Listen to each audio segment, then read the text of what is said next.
bagaimanapun seorang tokoh yang akan mengakhiri masa jabatannya, sulit untuk mengatakan bahwa powernya semakin kuat, pengaruhnya semakin cemerlang. Tidak sama sekali.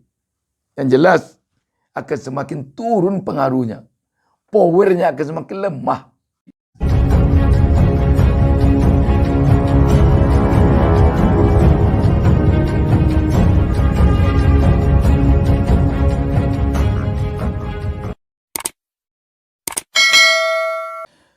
Assalamualaikum warahmatullahi wabarakatuh. Jumpa lagi kita pada kesempatan ini. Tak lupa saya mendoakan kepada Allah Subhanahu Wa Taala, Tuhan Yang Maha Esa, semoga seluruh pemirsa selalu mendapatkan keberkahan hidup darinya. Sahabat BN, kita melihat memang sampai saat ini PDI Perjuangan belum lagi mengumumkan calon presiden ataupun calon wakil presiden dari PDIP.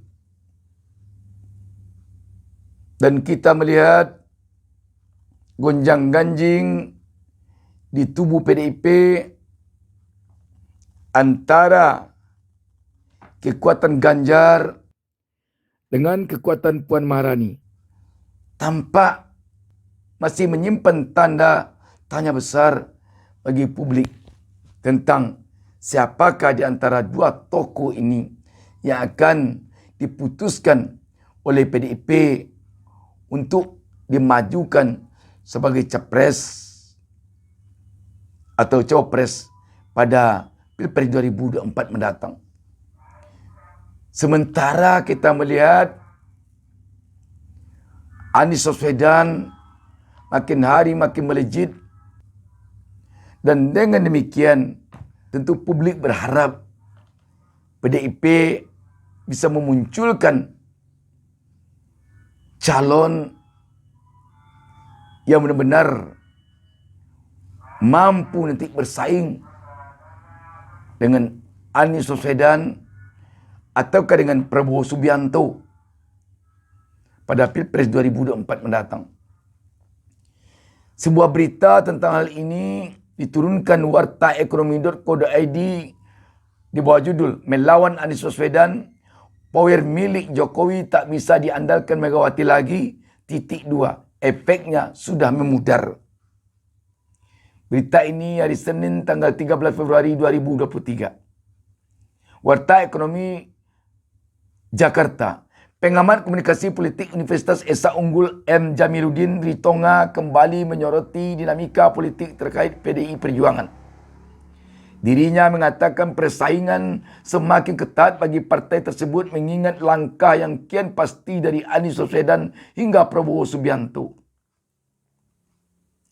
Menurutnya hal ini tanda Megawati Soekarno Putri tak bisa berdiam diri ataupun menggunakan pengaruh dari Joko Widodo alias Jokowi. Jamiluddin mengatakan mantan gubernur tersebut tak memiliki efek yang signifikan mengingat masa periode jabatan presiden yang segera berakhir untuknya.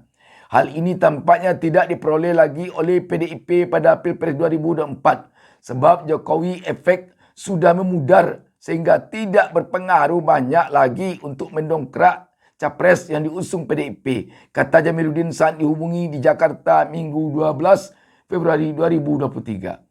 Jamiluddin menilai kader internal PDIP saat ini tidak ada yang mampu menyamai elektabilitas Jokowi. Pilihan realistis untuk kembali memenangi Pilpres ialah cara menjalin koalisi dengan partai lain.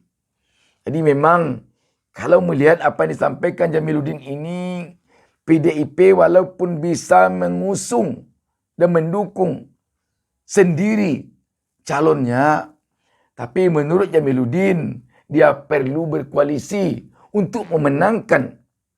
Persyaratan 20% itu hanya persyaratan untuk maju mendaftarkan diri ke KPU, bukan untuk menang. Kalau untuk menang tentu perlu suaranya terbanyak, bukan sekedar masuk ke gerbang KPU.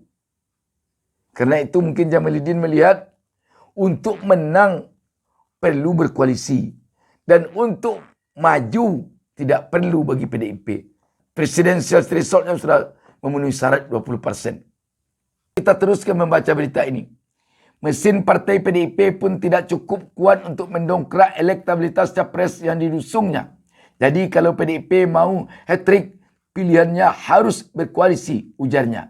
Koalisi yang harus dijalin pun tidak sembarangan. PDIP harus menentukan mitra partai politik yang memiliki basis massa terbanyak dan militansi yang kuat. Hal itu harus dilakukan semata untuk mendulang keberhasilan sebagai partai politik yang mencatat 3 kali berturut menang dalam Pilpres. Tentu partai koalisinya harus yang punya mesin partai militan sehingga dapat meningkatkan capres yang diusung. Pungkasnya. Jadi memang kalau hanya partai-partai kecil asal koalisi, menurut Jamiluddin tidak akan membawa efek kemenangan cukup signifikan bagi PDIP. Karenanya PDIP harus memilih partai yang cukup efektif mendongkrak penambahan perolehan suara PDIP. Kalau tidak, bukan tak mungkin PDIP akan kalah di dalam Pilpres nanti.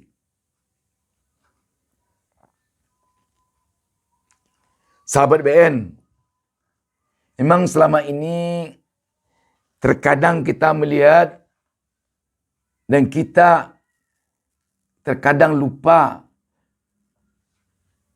menganggap bahwa PDIP itu hanya punya tiket untuk mencalonkan pasangan capres, bukan untuk memenangkan. Jadi beda antara bisa mencalonkan dengan bisa memenangkan. Sedangkan yang diharapkan untuk menduduki jabatan RI 1 atau RI 2 itu adalah menang, bukan maju. Kalau maju saja tidak menang susah. Karena itu, kalau PDIP melenggang sendirian membawa pasangan calonnya ke KPU, belum lagi dapat dipastikan bahwa dia akan bisa melenggang pula memenangkan Pilpres nanti. Dan itulah tampaknya yang dilihat oleh Jamiluddin ini. Dalam arti, walaupun PDIP bisa mengusung pasangannya sendiri, tetapi belum bisa dipastikan dia bisa memenangkan pasangan yang diusungnya. Kalau dia jalan sendiri, dia perlu berkoalisi. Dan Jamiluddin terus terang mengatakan bahwa efek dari elektabilitas Jokowi atau pengaruh Jokowi tidak begitu lagi karena dia telah berada pada akhir-akhir masa jabatannya. Siapapun tokohnya, siapapun, mulai dari kepala desa, bupati, wali kota, gubernur, sampai ke presiden, ketua pemuda sekalipun, kalau sudah di akhir-akhir masa jabatannya, itu pengaruhnya sudah menurun. Orang tidak lagi banyak berpikir tentang seorang tokoh yang akan mengakhiri masa jabatannya. Tetapi orang lebih banyak berpikir tentang tokoh baru yang datang untuk menggantikannya.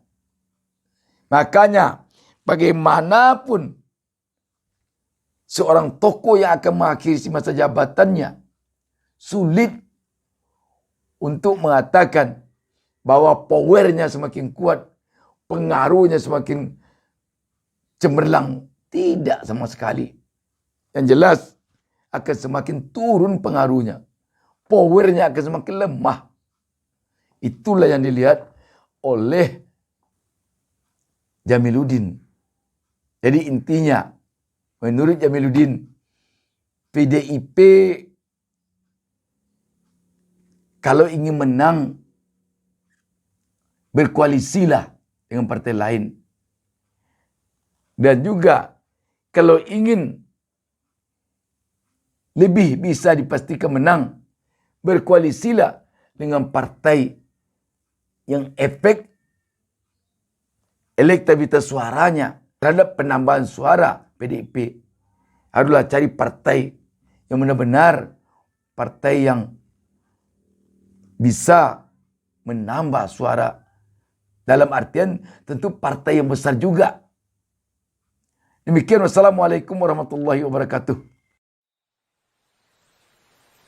Jangan lupa subscribe. Jangan lupa subscribe. Jangan lupa satu